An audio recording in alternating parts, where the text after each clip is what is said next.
I've emphasized in many ways the absolutist and authoritarian side of Hobbes's teaching. Let me talk about something that might sound oxymoronic. Let me call it for the moment Hobbesian liberalism. Hobbes enjoys describing the sovereign in the most absolute and extreme term. Sovereign is to have supreme command over life and death, war and peace, what is to be taught and heard.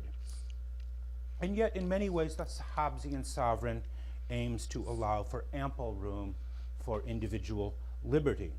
And he even set some limits on the legitimate use of sovereign power. For all of his tough talk, Hobbes takes justice and the rule of law very seriously, far more seriously than, for example, does Machiavelli. Thus, at one time in the book, or one point, he maintains that a person cannot be made to accuse themselves without the assurance of pardon. You can't be forced to accuse yourself, what we would call the Fifth Amendment.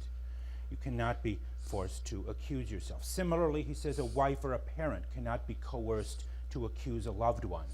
And on a similar point, he maintains that punishment can never be used as an instrument of revenge, but only for what he calls the correction, or what we would call the rehabilitation of the offender.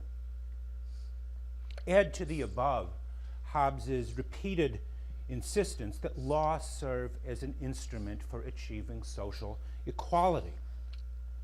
In a chapter called "Of the Office of the Sovereign Representative," Hobbes argues that justice be equally administered to all classes of people, rich as well as poor, the equal application of justice. He maintains further that titles of nobility are of value only for the benefits they confer on those of lesser rank, or they're not useful at all. Equal justice, he tells us, requires equal taxation policy, and he seems to be proposing a kind of consumption tax so that the rich who consume more will have to pay their fair share.